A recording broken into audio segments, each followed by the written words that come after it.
So I want to get started quickly, just because I know everybody has a certain amount of time here at lunchtime. If we could just go through and have everybody give any relevant updates that you'd like to make sure the group knows, or questions that you have that you'd like us to track down. Maybe we start with Case. Don't have Sorry. any happen here. Good. Trish? I don't know. I think all's well. How about Apple? Hold on. Okay, here I am. I'm so sorry. I'm in the middle of 3 things, approving some COVID press releases, etc. I am good. Nice to see everybody. I haven't come to this meeting very regularly, but I am here today and working with Lori quite a bit more even than I used to. So I think I know everybody on this call. Yeah, I do. Absolutely. I don't know that I have anything to report to this particular crew of folks. We're moving along with the contract with the OESD to fill that school-based mental health portion that's had some ups and downs over the last few months. So there was that emergency fund that 1/10 was able to provide, and now the contract with OESD is actually supposed to take place as of December 1. So that's it's being unveiled. So thanks for your patience. I know that's been distressing throughout this first part of the school year to all of you in different ways. So we're glad that things have moved along in this way, despite some of the changes that had to happen along the way. I don't think I have anything else. Thanks, Apple. Ciela, it's good to see you here. Thanks, Lori. I'm glad to be here. I know I don't know everybody. Most of you I do. I'm Ciela, and I'm the behavioral health coordinator for the Olympic ESD.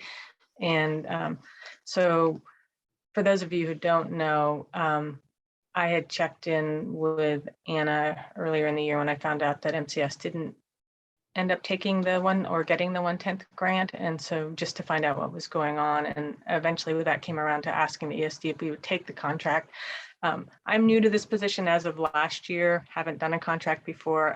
Kristen Schutte, my supervisor, the executive director of student services, is managing that piece, but it's just in terms of my learning curve, it's taking so much longer than that I ever anticipated. I mean, when we have multiple bureaucracies, the gears move slowly, unfortunately, and I know that, what that ends up meaning is that the schools and the kids are the ones left missing out, and I know it's been frustrating for Brennan because even as we're moving forward, there hasn't, being able to identify who providers are that are available outside of what MCS is already offering outside that contract has been challenging. So we're doing our best to try to complete this. We received the contract on Monday, and so our superintendent signs on Fridays, and then it has to go back to the county, and they have to have it by Tuesday to get it in to be signed by Monday. So it continues in that vein, and so it's a slow process, and I wish I had better news, but the good news is that we are at that final, we're signing on the dotted line and moving forward. I guess for us to jump on that, the other good news is that we had 0 prospects for another counselor until today at 11. We interviewed one that we really liked. So Really? That's Yeah. great. yeah, so That's great to hear, Trish. that was good. That's like a holiday gift right there. It certainly is. Lexa? I have no updates. I'm just here to listen. Good to have you here. Susan, how's it going in the school-based health clinics? Well, we're sort of on the tail end of just getting ready for the break, but it's going better because the schools that haven't had as much mental health are getting a day or 2 more. So that's been helpful because actually there has been a lot of needs from the students as well. I think there's sort of a delay. The first year the kids are saying, oh, it's good. I have social anxiety, so it's better, but I think it's all kind of catching up to them now. That's what it feels like from my view. Mm-hmm. Tanya, how are you doing? Thank you, Lori, for asking. I'm well. I'm Tanya Barnett. I'm the Family Resource Navigator for Jefferson County, and this is housed at the YMCA. And we're doing updates right now? Yeah, anything, any updates you have, questions you have, things you want us to run down, we'll go through the framework after, but I wanted to give everybody just kind of a chance to check in with each other. Okay. My goodness.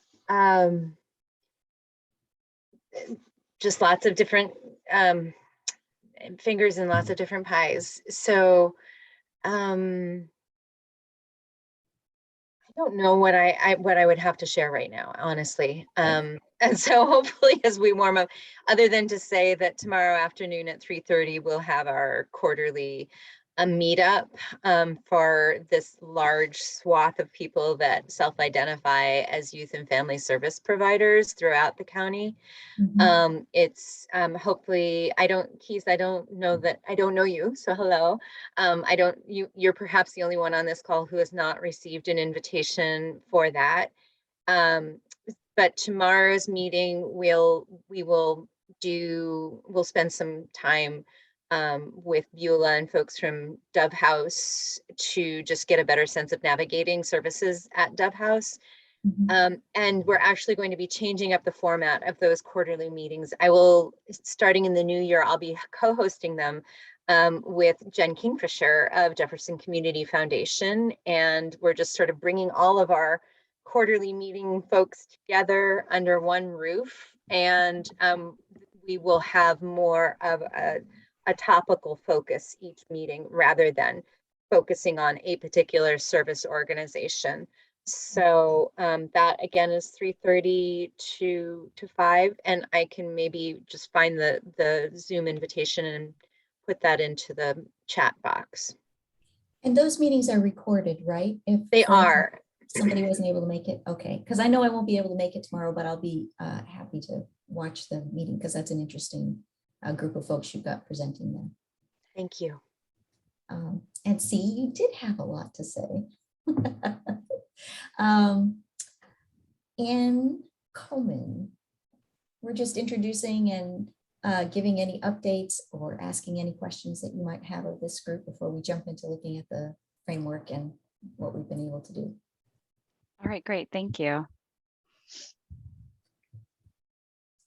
And so, Ann, if you'd like to, if there's anything you'd like to. Oh, you're wondering if we want updates. Okay, yeah.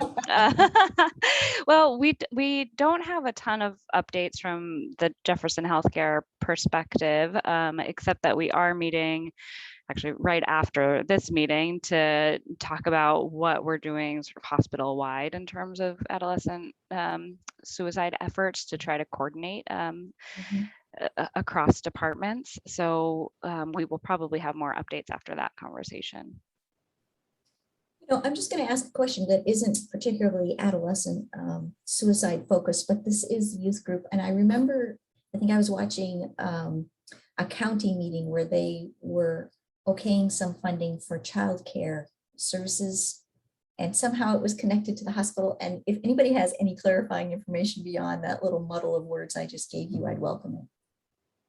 I think Molly probably has a good update. Okay, and I knew Molly was trying to eat, so I was trying to save her till the very last. Okay. Okay. You want me to go now? If it's good for you. Sure. Yeah, I'm always eating. It's okay. So I'm Molly Parker from Jefferson Healthcare. I think I know everybody on here. And Tanya, thanks for that update. I don't know if anyone from Jefferson Healthcare is in on those meetings that you guys have quarterly.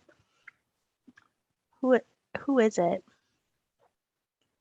I don't know I think Jacinda, who works with Dunya, she's going to be on tomorrow, but it kind of changes depending on the focus of the meeting. So I don't, it's not so much a meeting where folks are represented, although it's awesome to have all of the agencies. It's just to come and go as you please. Sure. Yeah. I just wanted to know if there was a gap that needed to be filled.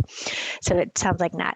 That's great. So yeah, I'll back up what Ann said. We have a meeting this afternoon. And then as far as the childcare issues, so our As you know, childcare is a countywide issue. I was just talking to a potential funder yesterday and mentioned that we really only have 4 infant slots in the whole county that are routinely available for childcare, and they were surprised, and I was not. So it's a big issue, and the county is being incredibly supportive and have committed some funding for our project. We just put in a grant to the state commerce department for facility building. So we'll find out about that grant in February or March, and that funding would go towards developing a childcare facility.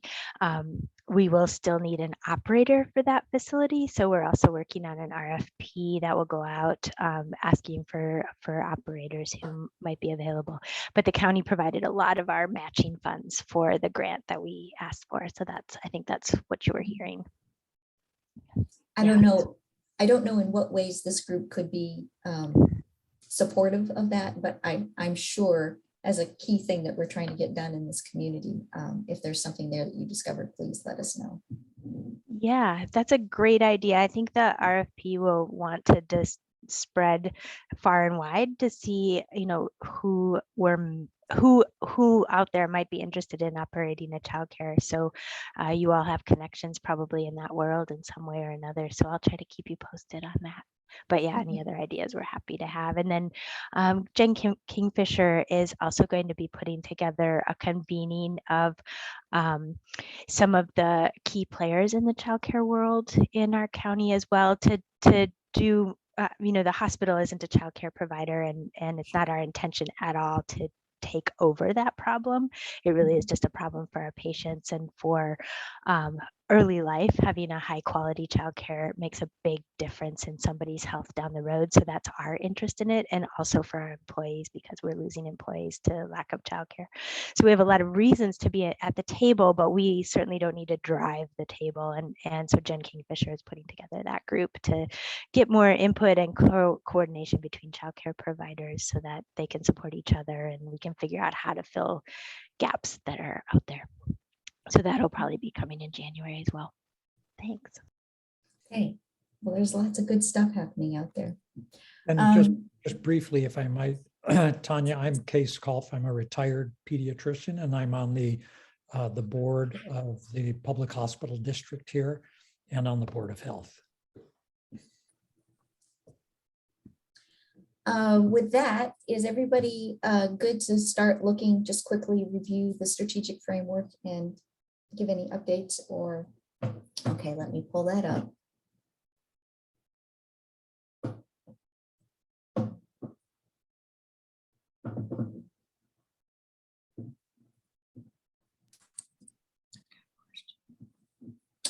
And can you see my cursor? Are you able to see the screen? Okay. Yes. Let me just make it so that I can see you guys at the same time. Okay. I'll just go through each one and you guys tell me if there's something to talk about there, or if I have something. And then of course, I think you might've seen I have some exploration we might do just about how we think about funding our in-school counseling in the future. So the first strategy was around getting a resource map put together. And I know that is underway. We have one that's linked, that's up there. And I've been, I think it's Colleen Rodriguez who is perhaps pulling together some information that I think she'll send me when she's got, but I don't think there's any more that I need to do on that. Is there any updates that somebody has used it or needs it and wishes there was something else on it? Okay. I just know that I'm part of this early childhood coalition for the region now, and we're working on a resource map as well. So as that develops more, I'll be sure to bring it to this group. Oh, great. Yeah, Right. and Yeah. and certainly as so I'll go to that link and just make sure that I have that I have the most current as well. So thank you. Okay, sounds good. I'm just gonna make a quick note.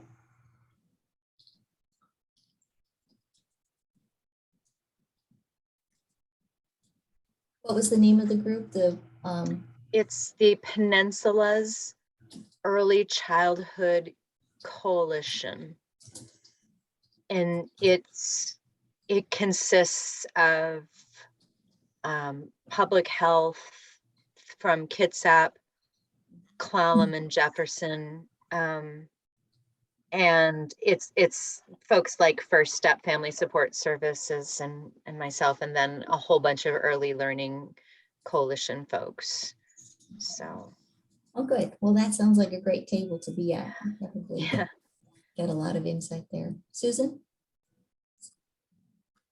So this is kind of the opposite of, a resource, but I don't know how many people heard on the Daily this morning about, there's a whole website that kids are going on, and it's all about suicide and how to do it. And it's shocking. And I was just totally mortified by how many kids are on this website and how many have actually were successful at suicide. This was something I hadn't been aware of. And in this reporting, they were saying there's a lot of people in this profession that have no idea that this website exists. So I just thought I'd bring it up because it's shocking in my. What is it, Susan? What is it? Yeah. The website?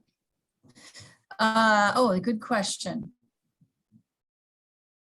It started by two guys, and they have identified who those two people are. One is from Uruguay and one is from somewhere in the United States, Alabama, I guess. But there's no way to, it hasn't been shut down because they don't have to be responsible for what other people are putting on their website. So it's a very, I'll find out what the name of it is. That part I haven't remembered, but it's, yeah, it's a suicide resource, how to do it kind of thing. Incredibly disturbing, and hadn't heard of that. So I definitely would appreciate having that information. And what platform is it? I missed that. Was that Facebook or? No, I think it's its own platform. I think it's its own website. Was it something on NPR that you heard? Okay, so it's just a website. It was the Daily, which is the New York Times, the Daily, and it's today's episode. Okay. It seems like that would be, once we do find that out, just a really important alert to send out to staff and just, to be, I don't even know what to say. How do we be mindful of that as staff, as parents, as professionals? Yeah. Right. I know that I'll look at that when we get off this meeting, and then we have a regional school safety meeting tomorrow. So I'll certainly bring that up in that school safety meeting, and then schools can decide how they want to, or if they want to disseminate information further to families. Yeah. And in terms of school districts, even taking that step to make sure that from the school system, it's blocked. Right. Yeah. Adding that website to be blocked.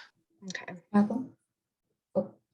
I have a question about that. It just dawned on me, and there's probably lots of work that's been done about it. So I'll just admit my ignorance on the topic. But as a parent of a preteen in middle school, about to be 13, obviously we're having these discussions at home somewhat. It's really excruciating for him. He doesn't really want to talk about it. So I'm just using that as an example of the wide spectrum of the ways that families handle hard topics.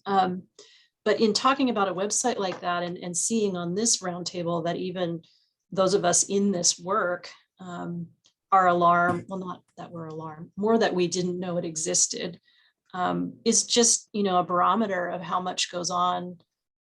I guess you could call it under the surface. So it doesn't mean that kids don't know. It just could mean that adults are slower to know about it, or kids don't tell adults about it. I wonder in this work broadly within the youth age band, what component of your framework might speak to how schools engage parents with education about suicide? And I know it's done. I know as a parent myself, and also working in healthcare and in health delivery systems and education, that talking with parents about even resources that you really just don't want to know about. It's kind of unmasking those and bringing them up to the surface, and how is that dialogue engaged in with the parent level of the school. I know that there's a lot of effort in the school to engage students around it, and what's not reinforced at home that they're learning at school is, in some ways it's jeopardized because they're hearing it in one place but not hearing it in both places in terms of what to be cautious about and what's really out there. So I don't mean to make any assertions about work that I think isn't being done. I'm just simply saying that the parental part of it is, that's the kind of coexisting factor that's really influential long-term. Thanks, Apple. Anne? Yeah, hi. And I apologize, I didn't fully introduce myself earlier. I was, like Molly, also trying to eat very quickly. But I'm Ann Coman. I'm a psychiatric nurse practitioner here in the Jefferson Healthcare Primary Care Clinics.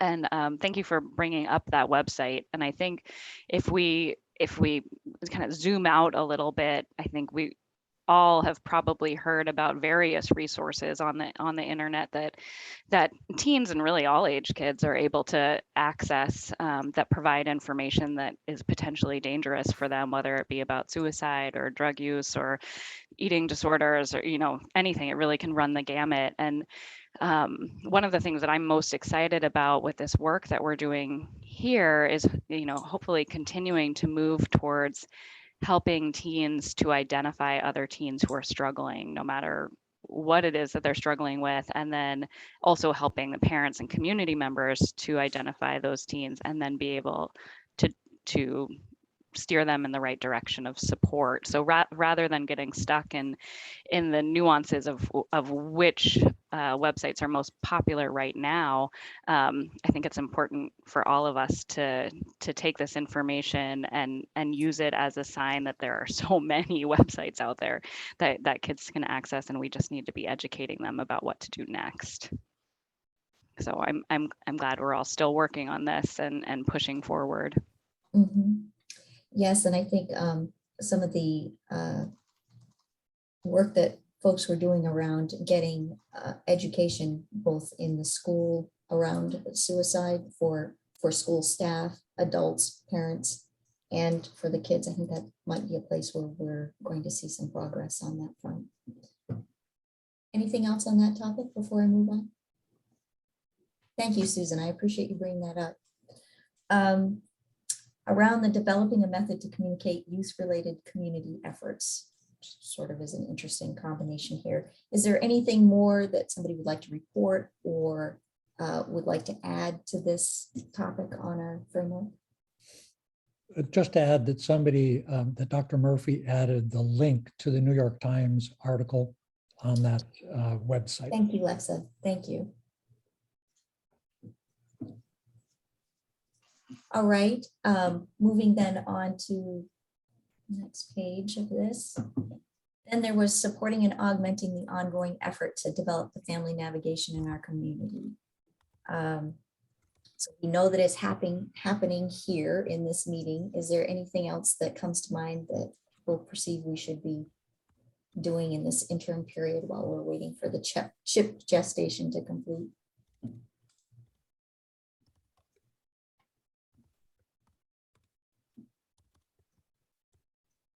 I'm giving a moment until I see furrowed eyebrow stop, because I think you might be reading it. I think that's a lot of the work that Tanya's doing too, right? Mm-hmm.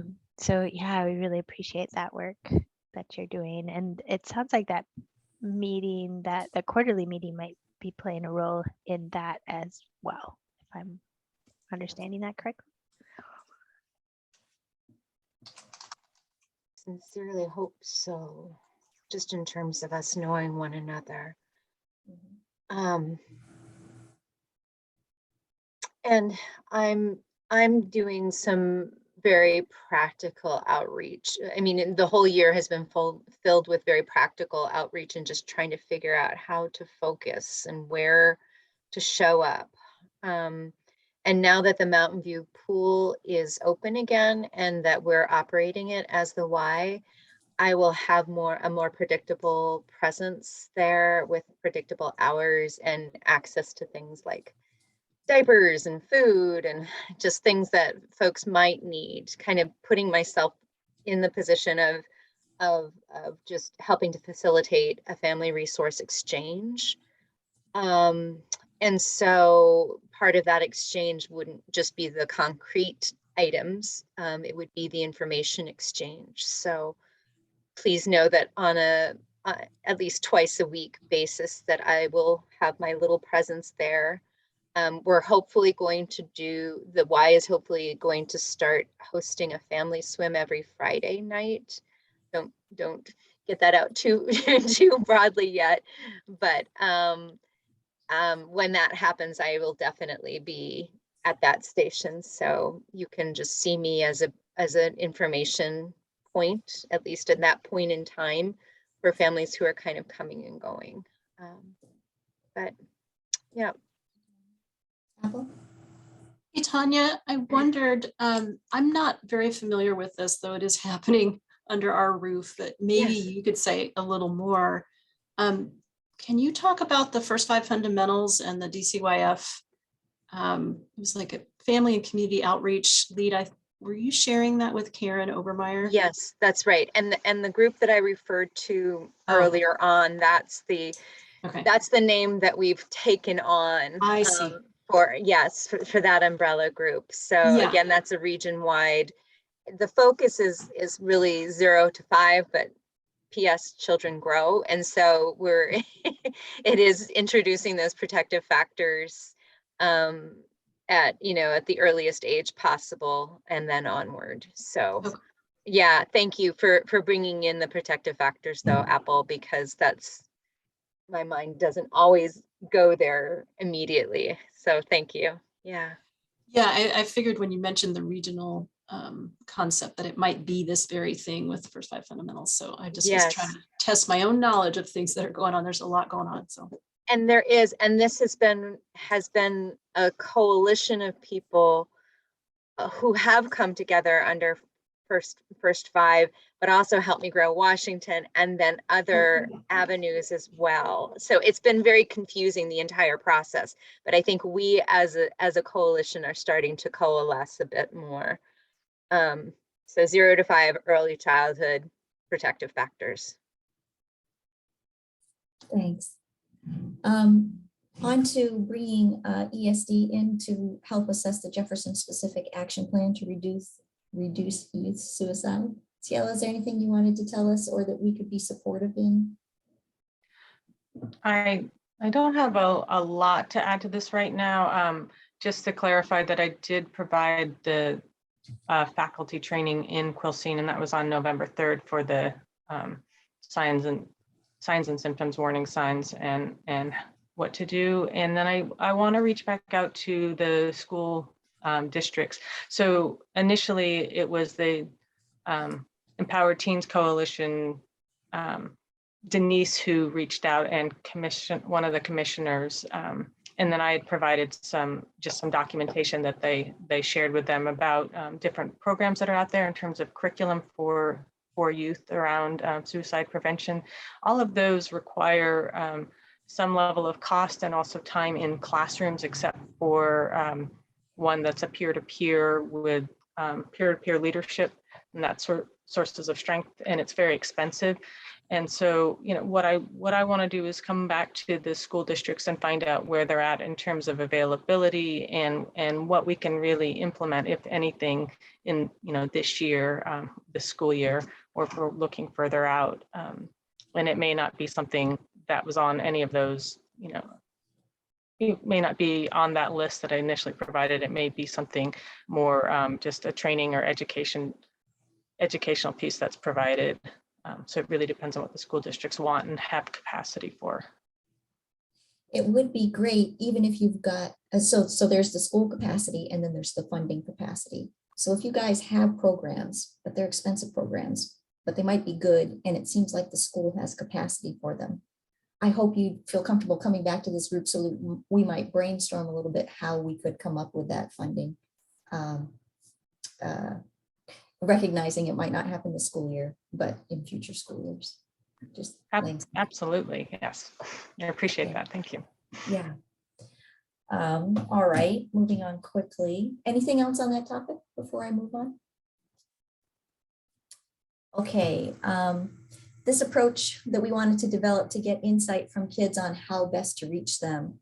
I know we miss Denise here. She has been such a staunch and solid resource and networker and knowing. It's gonna be hard to keep this work going in the interim. Apple, I see you smiling. Do we have anybody potentially for Denise's role, her old role? Oh, yeah, I was going to make an update on that. Thanks for reminding me. Good. Just thought of that. We did hire someone to replace Denise in the Chimicum Coalition, and his name is Andrew or Drew Feckenbach, and he starts December 22nd. An odd time to start, but that's what worked best for all of us. And he'll get integrated into the coalition work quickly. He's got mandatory trainings to do to get kind of up to speed. We've organized a way for the team with Lindsay in Port Townsend and Holly down in Quilcene to kind of wrap around him and help him get launched. And then obviously Denise has left everything in good stead there in Chimicum. She's actually, I believe she's attending the Chimicum Coalition this month, which is prior to Andrew starting. So she'll give them a detailed update and get them ready for him to come on board. Yeah, I'm very excited about him. I think Drew will fit in really well in Chimicum, and I know there's a lot going on at the school and in the district. And Denise, yeah, she'll be really missed. She has just such a certain grace about how she weaves things together and supports people, and she's doing an amazing job in my old role. Just hit the ground running. There's so much going on here in public health. So my hat's off to her. I know you all know her and appreciate her anyway, but I have an even new level of appreciation for her as she is just taking on my former role with absolute gusto and energy, positive energy. So. Well, it's great that you guys have found a resource. Tanya? Hi, Apple, at this point, is there any one person who is coordinating among all of those prevention leads in the respective school districts in Jefferson County, or are they just, you mentioned a wraparound, but is there how are they coordinating? Is there one go-to to talk to? Yeah. As a team, we now have 3 coalitions, and we had 2 for quite a while. They work very wholly as a team. They meet every week, and they're in our sort of org chart here in public health, they're actually directly under me. So what I'm doing is orienting into helping hold them and supervise them. I think Denise kind of naturally took a POC role among the coalitions because she'd been here the longest and worked with Chimicum for so long. And so, yeah, Susan says she's unofficially leading the group. That's true. So she and I are working that out. I don't know that she can continue to be a point of contact for the prevention team, as she's got, quite a load now being the division director for community health. But I think suffice it to say, the prevention team is growing, and their way of coordinating is pretty synergistic. And then I'm being braided into the fold too. So I'm not going to, I think what I'd actually like to do is let Denise sort of scope out how that might look as she's leaving the position, and let you all know, because it sounds like that's a need as far as your touch point into the prevention team. That would be helpful. Thank you. Mm-hmm. And then I also wanted to add, and it's not on the same end, but I am also working with all of the student assistance professionals that are part of that coalition and doing the work in the school. So I'm also getting information and feedback, so I can bring what I'm hearing. I don't have the same skills that Denise does, but I will bring what I have and continue to grow. And then in addition to that, we're also looking at, and in the process of trying to hire somebody under a different grant for a student assistance professional position at the Port Townsend High School. So there isn't a coalition connected to that, but I'll also be overseeing that staff person. So, there'll be more information coming forward from the different school districts through those channels.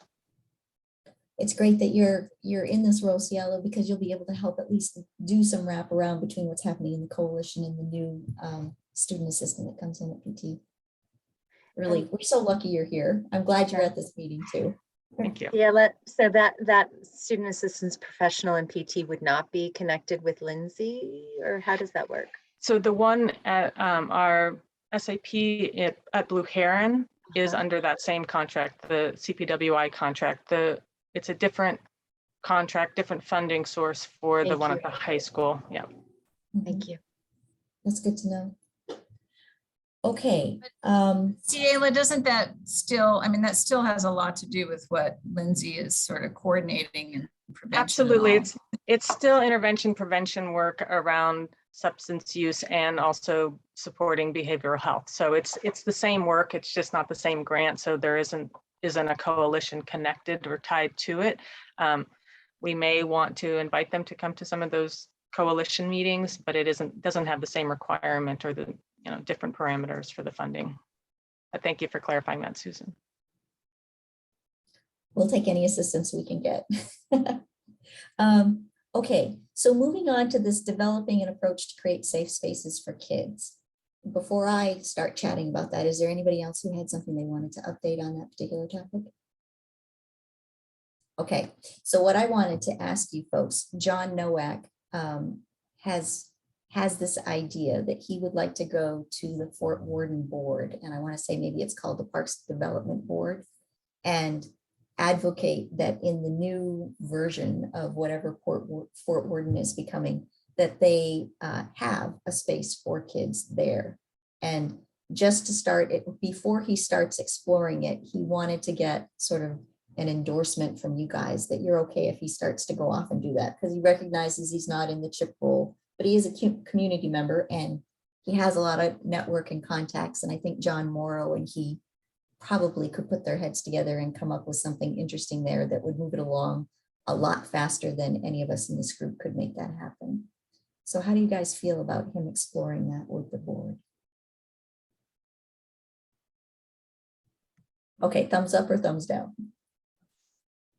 Okay, great. I don't really understand what his vision for Fort Worden is, but I have a lot of trust with John, so I would just in general trust his instincts and opinions.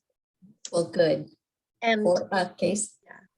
And I agree with what Trish said. And if to have some venues as backup if things don't go smoothly with PDA. So just to throw that out there. Mm-hmm. Think about that and think about something that might be located more in the county too, potentially. But I love that he's going to be advocating for a venue. Well, I actually think this is a perfect time because they have restructured the PDA into 4 different sections. And it's not John Morrow, it's David Timmons, who is the executive director there. And so I think this is the perfect time for John to go talk to David and other folks there. I'll probably accompany him there, and I'm grateful that you all are on board with the idea. Susan. I just want to make sure that as it's getting close to the end, that we acknowledge Molly's message about that with Anne before Anne. Okay, should we switch? Thank you, Somehow I was Susan. thinking this meeting was going to 12:15 and I bet it's just 1, isn't it? It goes only until 1. My apologies, you guys. Okay, so quickly then on therapeutic updates or updates on what's happening therapy-wise in the schools. Is there any report out that anybody would like to make? Questions that you have? I'm not sure what the question is, but I'm guessing is it available, because I know it was a problem. And we did talk about that, I think, before Anne and Molly got on, but there is now more there. I think all schools, CL, you can help if you know something there, but I think all schools now have more days available. And so there is mental health happening in the schools, if that's the question. Yeah, the question is it happening again, and who is it through, just so that we have information on referrals and are making sure that we're directing kids and families correctly. So I think we discussed I this apologize before. that we both missed that piece at the beginning. So part of what's going on, and we're still in, so I work for the ESD, and we were taking on the contract, the 1/10 contract, and then would be subcontracting. And so although the contract was written for December 1st, we're still in the process of getting signatures and finalizing that contract. In the interim, and I don't want to speak for the county, but they provided some intermittent resources for schools if they were able to fund additional days, if they had the capacity, someone there already they had the capacity to do that with. Where our plan is to subcontract with MCS, so we've been in contact with Julie to maintain the staff that are in place, and I know that she is challenged in finding staff to fill all of those slots for this year, or because of there's just a dearth of providers that are available because there's such a high need, and there are so many places that are hiring, or therapists are working privately. The challenges around the amount of money that it costs to hire somebody at this point, based on the level of need, and but that's where we're at. So we're hopefully by January we'll have everything worked out, and we'll be subcontracting with MCS. MCS is currently working with school districts directly on those contracts. Okay. Oh, okay. So then, would I be right to assume then that referrals are still happening in exactly the same manner? We're still doing everything the same. The only thing that's changing is everything in the background. Yes, Right. I think that's a good way. And Anne, I also want to just update you in Port Townsend. It's been Megan for 5.5 years. She's leaving this month. Oh, she is. Okay. For a year. She's doing a little sabbatical to Portugal, but then Andrea will be stepping in. So there is someone there. And, Okay. Andrea Knudsen is going to be her replacement. Okay. Great. Thank you for that update. The other question I had, and I hate to derail if anybody else had any pressing questions, and I know we only have 2 minutes left, but did we also already talk about what interventions people are thinking of putting into place in the schools? Because I know one of the pieces about this meeting that both Molly and I are feeling really hopeful about and strongly that we hold on to is the coordination of our interventions across all the school districts, so that people are getting the same information regardless of which school they're in or which training they've gone to, kind of hoping that the community can speak the same language, or at least a similar one. Did we miss the discussion of that? And I'm sorry if we did. Well, so a couple of things. One is this CHIP meeting that is happening right now is something that's happening sort of in the interim. So I'm not trying to drive this plan forward until we actually know where CHIP is going to be governed by, et cetera. What is happening here is we're just trying to keep each other informed as things change. So I wouldn't say that any deliberate progress on my part has been made on that, but I do know that we have in this strategic outlook, when we are properly funded to go forward with it, to do exactly the sort of thing that you just outlined. And I think that the fact that we're all talking sort of in this interim period is helping us hold on to some threads that need to. It's very much a plan to make sure that our interventions are calibrated and collaborated on and known throughout the community. Does anybody else have anything they'd like to say to that end? Okay, any other questions, Anne? Thank you for bringing that up. Thank you guys. And thank you, Lori, for holding us together in this interim. Okay, so I know it's 1 o'clock. I want to let you guys go and say next time we'll talk about how we can think about funding in a broader, more early onset approach to our funding for these in-school therapeutic needs that we have. Anything else before we go? All right then. Oh, Susan. So are we meeting for 45 minutes or an hour? Is that, I'm just sort of confused. I think I had thought it was 45 minutes. So I planned an hour. So I planned my agenda that way, but I think people have to leave at 1 for whatever reason today. Do I understand that correctly? All right. Okay. So my apologies for our confusion in the agenda. I'll plan next agenda for a 45-minute slot instead of an hour slot. All right. Anybody's welcome to stay on who has questions. Otherwise, thank you so much for coming. Thank you. Thank you. Bye-bye, Ann. Bye. Bye, Ciela. Bye, Alexa.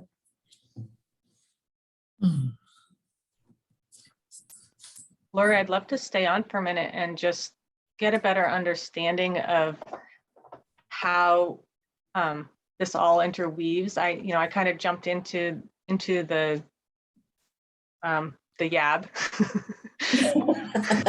And I was and we were already, and there was already information about the ESD and our staff and what they were doing. And so I just think maybe offline it would be great to have a conversation about how to best support and help move things forward with the the vision for that the group has. Yes, and I would welcome that. And how I can be more integrated and a better support. Hi, Tanya. Yes, I think that's a great idea. Do you have time, not this coming week, but are you around during the holidays? Maybe we find a quiet space in there, or I am. I'm actually still working the week of the 20th. So okay, so why don't I send you an is any particular morning or afternoon better? Mondays in the morning, Tuesday looks like it's pretty much out except earlier morning, and then Wednesday's open. Okay, maybe I'll send you something for Wednesday, and you just give me another time if that time doesn't work. Okay, I would look forward to that. I'm also wondering if it would be useful for you, me, and Denise to talk together so that, and I know she's got a really full schedule, but so that maybe there are some threads that she just intuitively knows that I don't, that it would be good for us to make sure we leave well. Yeah. That would be great. And I've actually twice planned to meet with her and twice canceled on her because I know that she has many connections and has been weaving many threads. Then while I worked with her over the past number of years, in her role, I was doing something completely different. So, I have a different focus now. So I think that would be helpful. Yeah. Hey, Anne, as you were, are you there? Yes, sorry. Yeah, I was actually just logging on because I forgot I was supposed to grab Case's phone number and didn't quite do that before I closed my screen and caught him. But do any of you happen to have it? I think I do. Can I email it to you if I find it? Like I'd have to dig a little bit, but I bet I. Oh yeah, that would be fine. Yeah, and okay, it's not urgent. And thank you. Really, I appreciate your question about how we are. Oh, good. There you are. I'm going to sit here and talk to you as if I didn't know you were there. About this, how are we coordinating? Are you seeing some sort of lapses that you want to make sure we've got a net under right now? As you and Molly were thinking about making sure that. No, I'm not seeing a lapse at all, but just knowing how things go, right? And each school and each group of stakeholders and in our smaller communities in this county, is wanting to move forward on getting some supports for the teens. So I can see how naturally groups might start to not purposefully fracture, but start to move forward with planning of implementing trainings for teens and community members and different support services. And it would just be such a shame if we weren't able to coordinate those efforts. So I do have I guess an underlying anxiety that if we don't move forward or at least continue our conversation about that and remind ourselves and all the people that we work with continually that we want to try and do this as a greater community, that maybe some districts might get trainings and some might, or another fear that I have is that we might start implementing things that aren't evidence-based, and it would just be so sad to watch like funds be used for things like that, or time and effort also being used for something that's not evidence-based and that isn't going to have as much of an impact as we all hope it would. So I know that Denise and Ciela, you guys were talked to the joint school boards, and there was this agreement. I'm sorry, do I have that wrong? I didn't Correct. talk to them. I wasn't part of that. But Denise did. Okay, so I know Denise went there, and one of her main aim and goals was to get a commitment across all of those schools that we would have some consistent programming throughout. And I know, Interesting. Okay. and I know what the please, Ciela. I was just going to say, and then I provided her with information of a list that I'd put together of evidence-based programming for youth specifically. And then the other pieces that through the ESD, we provided training for staff and faculty at Port Townsend School District and Quilcene School District. That was based on a request from the school districts, but they received the same information. Okay. All right. Well, that is really wonderful to hear. Thank you for doing that. I think you you put your finger on a really important thing that we were recognizing, certainly as Denise started her work way back when, that there was sort of all of these different things happening in different school districts. And as to the evidence base, is there something that you know is happening now that maybe isn't, that we should sort of keep an eye out for throughout? No, not at all. I just, Okay.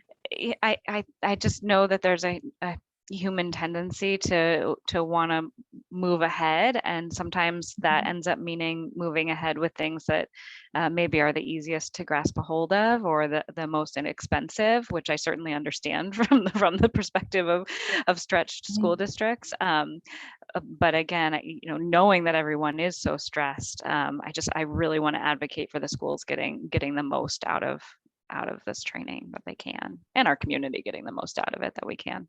Absolutely. Yeah. As you're talking, and I'm thinking in the way that we have started to develop this overview for each of the school districts. It was in the last meeting minutes that shows the different counseling, how many days, how many students are they serving, what provider is serving it, how long is it funded. It might be interesting to do something similar, but for these programs that are supporting either kids or adults in that kind of training, so that not is it only available to us, but it's sort of a reminder of, oh, I have something and it belongs in whatever block up there. And then it's something anybody can refer to, whether it's the hospital or it's us as we're thinking about where are our shallow spots. Yeah. I'm really glad you were able to come today, Anne. Yeah, thank you. Yeah, I'm glad to be here. So thank you for inviting me in. All right, well, I'm gonna jump off, but nice to see all of you. All right. Okay.